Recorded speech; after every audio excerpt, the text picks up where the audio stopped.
Praise the Lord. परमेश्वर धन्यवाद हो आज के सुंदर दिन के लिए कि परमेश्वर ने एक बार फिर हमको मौका प्रदान किया कि हम परमेश्वर के पवित्र वचन में चलेंगे। और आज हम देखेंगे कि आत्मनिर्भरता क्या है। आत्मनिर्भरता बाहरी वस्तु जैसे धन, पदवी, शक्ति, संपत्ति द्वारा खुशी को प्राप्त करने का यत्न है। जब हमें पता चलता है कि ये वस्तुएं हमें आनंदित कर सकती है तो हम बड़े जोश के साथ इनका पीछा करते हैं। और बहुत सारी निराशाओं को अनुभव करने के बाद हमें पता चलता है कि ये सब वस्तुएं हमें वह सब नहीं दे सकती जिनकी हमने कल्पनाएं की थी। एक बार मैंने किसी को कहते सुना कि लोग कामयाबी की सीढ़ी पर चढ़ने के लिए अपना संपूर्ण जीवन जो है वो व्यतीत कर देते हैं। ऊंचाई पर चढ़ने के बाद उन्हें पता चलता है कि उनकी सीढ़ी गलत इमारत की तरफ लगी है। मुझे शंका है कि शायद ही कोई अपनी मृत्यु के समय बैंक में जमा अपने धन के विषय में पूछे। वो अपने परिवार, मित्र और आशापूर्ण रूप से परमेश्वर के साथ रहना चाहता है जीवन के अंतिम समय में। मुझे विश्वास है कि चाहे अपने लोगों को यह कहते हुए सुना होगा कि मुझे किसी की आवश्यकता नहीं है, अपना ध्यान रखने के लिए मैं काफ़ी हूँ। बहुत से लोग ऐसी बातें करते हैं कि मैं खुद ही काफ़ी हूँ, अपना ध्यान रखने के लिए मैं खुद ही काफ़ी हूँ। लेकिन हमें लोगों और पूर्ण रूप से परमेश्वर की भी आवश्यकता है। जो लोग इस तरीके की बातें करते हैं अक्सर दूसरों से बड़ी गहराई से धोखा खाते हैं। इन लोगों का परमेश्वर के साथ वास्तविक परिचय नहीं होता है। वे अपने अलावा किसी पर भरोसा नहीं करते। आत्मनिर्भरता उनके जीवन का सबसे बुरा चुनाव है। उन्हें सच्चे परमेश्वर से मिलने की आवश्यकता है, जिसने उन्हें रचा और बिना शर्त के उनसे प्रेम किया। व्यक्ति शायद सोच सकता है कि उन्हें किसी की आवश्यकता नहीं है, लेकिन परमेश्वर ने हमें एक दूसरे की आवश्यकता के लिए रचा है। ये बिल्कुल सत्य है। और हम इसे चाहें या ना चाहें, हम अपने जीवन में बिना किसी के सहयोग और आवश्यकता के बिना किसी भी कार्य को पूर्ण रूप से नहीं कर सकते। व्यक्तिगत रूप से हम सबके पास सब कुछ नहीं है। दूसरों के साथ परमेश्वर ने हमें संबंध रखने के लिए बनाया है, उनके साथ जिनके पास वो है जो हमारे पास नहीं है, और जिससे हम मिलकर काम करना सीखते हैं। हम बड़ी उपलब्धियां प्राप्त करते हैं और जीवन का आनंद उठाते हैं। दुखद बात यह है कि हम लोगों के प्रति कठोरता में समय बर्बाद करते हैं, क्योंकि वह उस तरीके से कार्य नहीं करते जिस तरह से परमेश्वर चाहता है, और उनको स्वीकार करने की बजाय हम उन्हें छोड़ देते हैं। इससे हम उनको खो देते हैं जो हमारे जीवन में जुड़े रह सकते हैं, और यह उन आशीषों को भी चुरा लेता है जो हम उनके जीवन में जोड़ सकते हैं। एक महत्वपूर्ण बात जो हम सब सीख सकते हैं वो ये है कि प्रत्येक व्यक्ति कितना मूल्यवान है। हमारी तरह ही वह भी सिद्ध नहीं है और अच्छे संबंध के लिए कार्य और यत्न लगाता है या करता है। ये कल्पना ना करें कि किसी ने आपको चोट पहुंचाई है तो हर कोई आपको चोट पहुंचाएगा। भरोसा करना उत्तम होगा। हालांकि कभी कभार चोट पहुंचाई जाती है जिससे आप अपने आप को अकेला कर लेते हैं, एक कमरे में बंद कर लेते हैं, लोगों से मिलना जुलना बंद कर देते हैं और किसी के लिए भी अपने हृदय को खोलने से इनकार कर देते हैं। अगर आपने चोट खाई है, परमेश्वर इंतज़ार कर रहा है कि आपके जख्मी प्राणों को चंगाई दे। वह टूटे हृदय को चंगा करता है और उन्हें दुख की बजाय उन्हें आनंद प्रदान करता है। यशायाह नबी की पुस्तक 61 बाब 1 आयत से 7 आयत में आप पढ़ सकते हैं।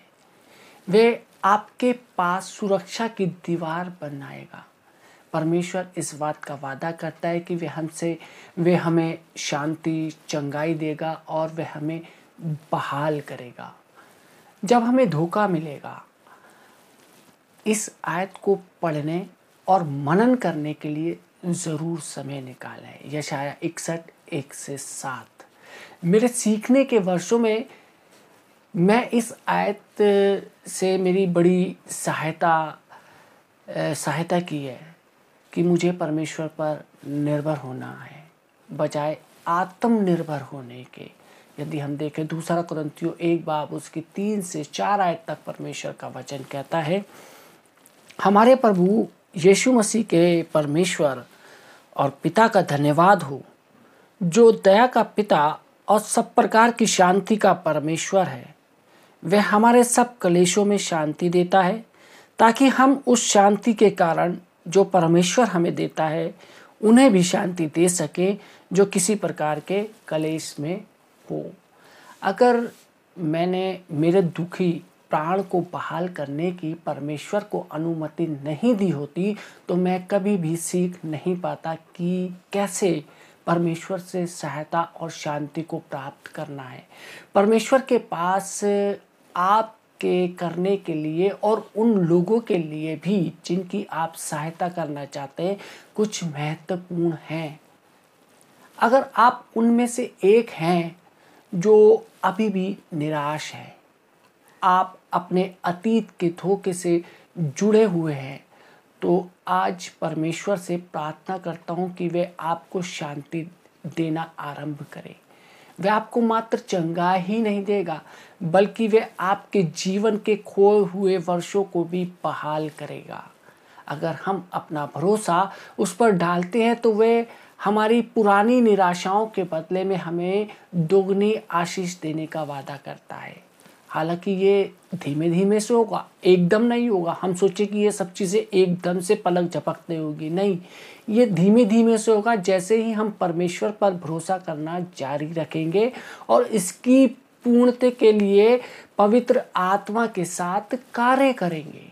यशायाह नबी की पुस्तक 61 उसके 7वीं आयत में वचन कहता है, तुम्हारी नामधराई के बदले दूना भाग मिलेगा, अनादर के बदले तुम अपने भाग के कारण जय जयकार करोगे। तुम अपने देश में दुगने भाग के अधिकारी होगे और सदा आनंदित बने रहोगे। मेरे अपने जीवन में और अन्य दूसरे लोगों के जीवन में परमेश्वर का वचन सत्य ठहरा है। मैं इस बात को जानता हूँ, अगर यह आपके जीवन का अनुभव नहीं रहा तो यह आपके जीवन को अनुभव दे सकता है या आपके जीवन का अनुभव हो सकता है। परमेश्वर पर भरोसा करना एक कुंजी है जो इस वायदे और अन्य दूसरे वायदों को खोलती है। नीति वचन में मूर्ख का वर्णन आज जिसे बोल सकते हैं कि आत्म आश्वस्ता है या आत्मनिर्भर व्यक्ति के रूप में किया गया है। जो आत्मनिर्भर है वह मूर्ख है। आत्मनिर्भर व्यक्ति किसी की राय लेने से इनकार करता है। वो उस बात से आश्वस्त होता है कि उसका मार्ग हमेशा सही होता है। मूर्ख लोग बिना सोचे बोलते हैं और उनकी पहचान उनके बोलने के ढंग के द्वारा होती है। वे धर्मी जन का मजाक उड़ाते हैं, वो बुराई से प्रेम करते हैं और अच्छाई से घृणा करते हैं। आत्मनिर्भर व्यक्ति का विनाशकारी चरित्र घमंड होता है। मैं सोचता हूँ कि यह कहना सुरक्षित होगा कि संसार में बहुत सारे लोग मूर्ख हैं और अपनी मूर्खता के फल को काटते हैं जब तक कि वो बदल नहीं जाते। परमेश्वर के विषय एक उत्साहित करने वाली बात यह है कि वह नए और ताजे आरंभ की पेशकश करता है उनके लिए जो इसकी चाह करते हैं। हालांकि बहुत वर्षों तक मैं आत्मनिर्भर था, परमेश्वर की सहायता से मैं बदल गया और मैं इस बात में सचेत हूँ कि मुझे परमेश्वर की हर समय आवश्यकता है और साथ ही लोगों की भी। मैं परमेश्वर पर भरोसा करता हूँ कि वे मेरे जीवन में सही लोगों को रखेगा और तब हम मिलकर परमेश्वर पर भरोसा करते हैं तो अद्भुत काम हमारे जीवनों में होना शुरू हो जाते हैं। आत्मनिर्भरता हमारे लिए एक बड़ी समस्या है। बुनियादी रूप से ये हमारी सहायता के लिए परमेश्वर की ओर से खुलने वाले प्रत्येक द्वार को बंद करता है। जब हम अपने ऊपर भरोसा करते हैं या निर्भर होते हैं तो इसका परिणाम बहुत छोटा होता है। इसकी तुलना में जब हम परमेश्वर पर भरोसा करते हैं तो इसका परिणाम अद्भुत होता है, कितने लोग वास्तव में अपने आप को और अपने किए कार्यों के पीछे अपने उद्देश्य को जानते हैं? क्या हम अपने आप को पूछने से डरते हैं? हम सोचते हैं कि हमें सब कुछ स्वयं करना है। यह इसलिए है क्योंकि शायद हम उस जवाब को पसंद नहीं करेंगे जिसकी हम खोज करते हैं। एक बार जिसको मैंने दर्द के साथ खोजा वो ये है कि मैंने महसूस किया कि सब कुछ मुझे स्वयं करना है, क्योंकि हम इस बात से आश्वस्त हैं कि जो मैंने किया है वह कोई भी मुझसे बेहतर नहीं कर सकता। अतीत से ही हमारे जीवनों में अस्वीकार किए जाने की जड़ है और इसका कारण हम सहायता मांगने से संकोच करते हैं, क्योंकि हम सोचते हैं कि कहीं ऐसा करने से हमें अस्वीकार ना कर दिया जाए। अगर आप महसूस करते हैं कि अपनी कड़ी के अंतिम किनारे हैं तो आश्वस्त हों और परमेश्वर को सहायता के लिए कहें। जब हम परमेश्वर को अपनी सहायता के लिए कहते हैं तो वह अक्सर हमें सत्य के बड़े घूंट देता है जिनका पचाना हमेशा आसान नहीं होता। सत्य हमें आज़ाद करता है, लेकिन तब जब हम उसे ग्रहण करते हैं, और ईमानदारी से कहें तो ये अक्सर चोट पहुंचाने वाला होता है। परमेश्वर पर भरोसा करना सब प्रकार की चंगाई का आरंभ है। हमें उसके मार्गों पर भरोसा करना है, चाहे उसके मार्ग आरंभ से ही कष्टदायी ही क्यों ना लगे। स्वयं निर्भरता की बजाय आप परमेश्वर पर निर्भर हो सकते हैं। यदि हम देखें भजन संहिता 37 और उसकी 3री आयत में परमेश्वर का वचन कहता है, यहोवा पर भरोसा रख और भला कर, देश में बसा रहे और सच्चाई से मन लगाए रहे। परमेश्वर पर भरोसा करना उसकी संतान के लिए बड़े फायदे की बात होता है। यह उसको अनुमति देता है कि वह अपने जीवन का आनंद उठाए, बजाय इसके कि मात्र इसको जिया जाए। बहुत से लोग अपने जीवन का आनंद नहीं उठा रहे, सिर्फ अपने जीवन को जी रहे हैं। याद रखें कि परमेश्वर पर भरोसा करने हमारे द्वारा किया गया एक चुनाव है और यह एक सौभाग्य भी है, परंतु भरोसे के अलावा कुछ और भी है जिसे जोड़ा जाना आवश्यक है ताकि हम इसके पूर्ण फायदों को उठा सकें, और वो है भला करना।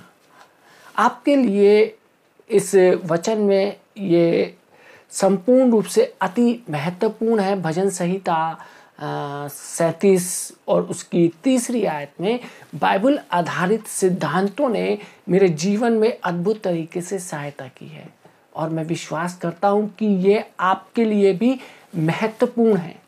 परमेश्वर पर भरोसा करने का अर्थ है कि हम अपनी देखभाल को उस पर छोड़ते हैं और चिंताओं से इनकार करते या किसी भी बात के विषय चिंतित नहीं होते हैं।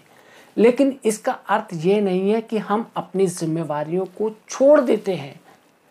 अक्सर हमें परमेश्वर द्वारा प्रेरित कार्य करने की आवश्यकता होती है ताकि हमें वो मिल सके जिसकी हम इच्छा करते हैं।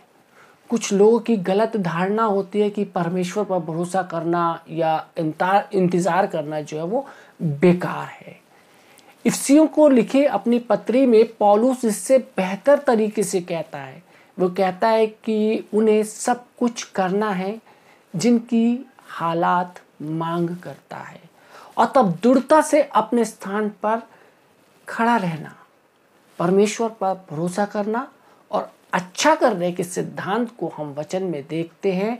वह करे जो आपको करना चाहिए, वह करे जो आप कर सकते हैं, अपने लिए भी और दूसरों के लिए भी, और परमेश्वर पर भरोसा करें उसके लिए जो आप नहीं कर सकते या नहीं कर पा रहे हैं।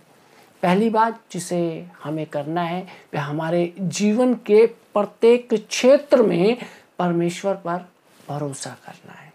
दूसरी बात जिसे हमें करना है ये है वो कि हर बात जिसे परमेश्वर हमें करने के लिए दिखाए उसे करना है। मैं बदलाव की तरफ गया जब मैंने अपनी आवश्यकता के समय प्रार्थना की मैं तुझ पर भरोसा करता हूँ प्रभु। मेरे लिए यह कर दे कि कहने के बजाय अब मैं कहता हूँ प्रभु, मैं तुझ पर भरोसा करता हूँ कि तू इस परिस्थिति पर नियंत्रण करेगा, और अगर कुछ है जिसे करने की मुझे आवश्यकता है तो वो मुझे दिखा। अगर आप ऐसा नहीं करते हैं तो आप ऐसा करने की चाह कर सकते हैं। मैं सोचता हूँ कि परमेश्वर द्वारा हमें दिया गया हर एक निर्देश में ये हमें सचेत करता है कि हम अपनी आवश्यकता के समय उसकी आवाज़ को सुने। इस महत्वपूर्ण बात को सीखने के लिए समर्पण करें कि हमें लगातार पवित्र आत्मा की अगुवाई का अनुसरण करना है। यदि हम देखें यूहन्ना 14 बाब और उसकी 16वीं आयत पे परमेश्वर का वचन कहता है, मैं पिता से विनती करूंगा और वह तुम्हें एक सहायक देगा कि वह सर्वदा तुम्हारे साथ रहे। यीशु ने पवित्र आत्मा को भेजा ताकि वे हमारे साथ और हम में सदा के लिए रहे। यूहन्ना 16 बाब और उसकी 13वीं आयत के अनुसार पवित्र आत्मा हमारा सहायक है।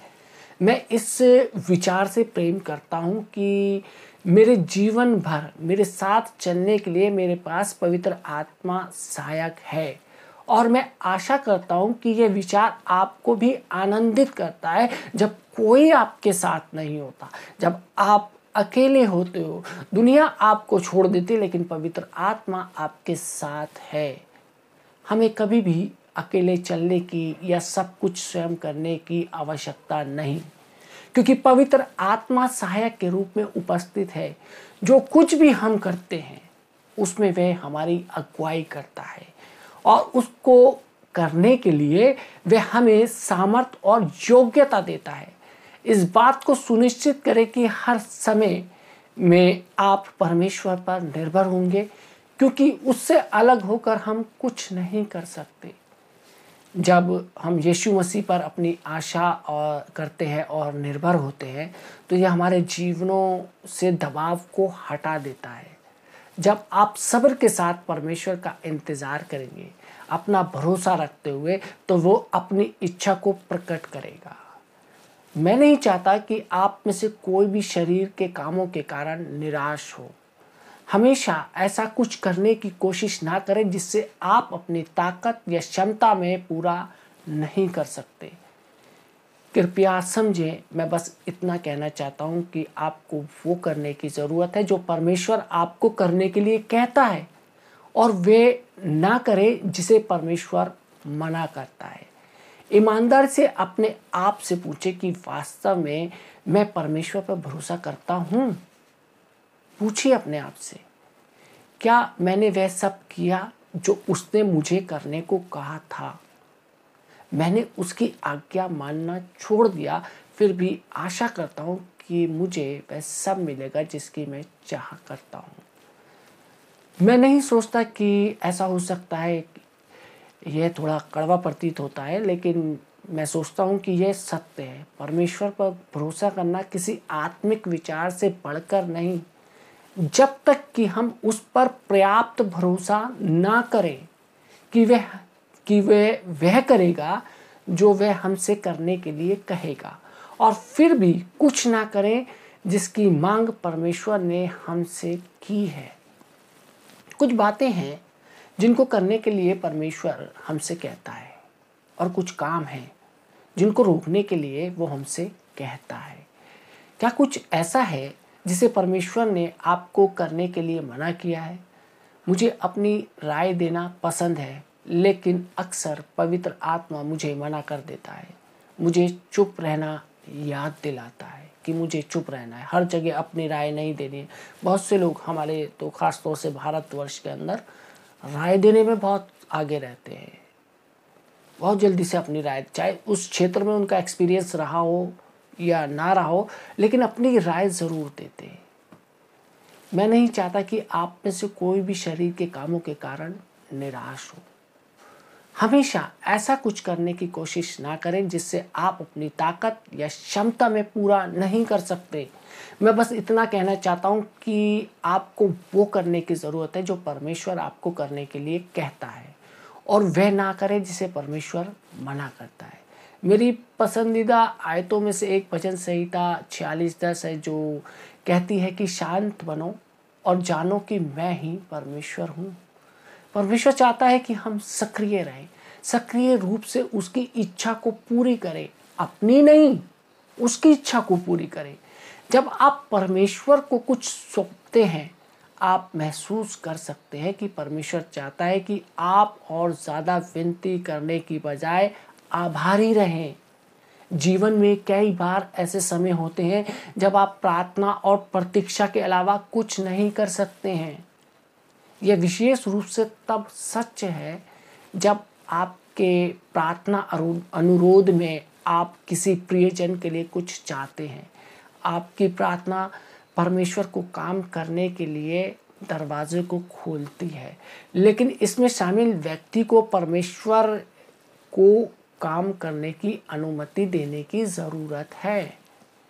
मैं लोगों के साथ काफ़ी नियमित रूप से बात करता हूँ जो भ्रमित हैं कि उनका विश्वास काम क्यों नहीं कर रहा है।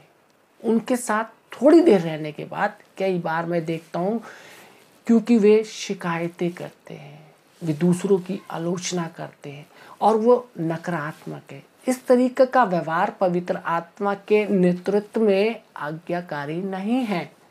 हमें अपने रवैये में परमेश्वर के प्रति आज्ञाकारी होने की आवश्यकता है।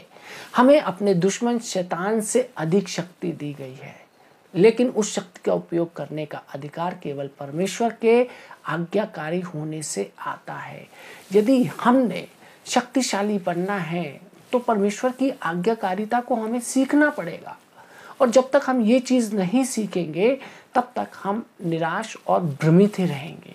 हमारे जीवनों को शैतान इधर उधर डोलाता रहेगा, हिलाता डुलाता रहेगा, उस झूले की तरह जो आगे और पीछे निरंतर होता रहता है। शैतान यही चाहता है हमारे जीवन को, लेकिन परमेश्वर हमारे को एक स्थिरता का जीवन देना चाहता है। परमेश्वर हमारे जीवन से हताशा को, निराशा को और तमाम उन चीज़ों को जो हमें व्याकुल करती हैं, जो हमें परेशान करती हैं, उन तमाम चीज़ों को हमारे जीवन से दूर करना चाहता है।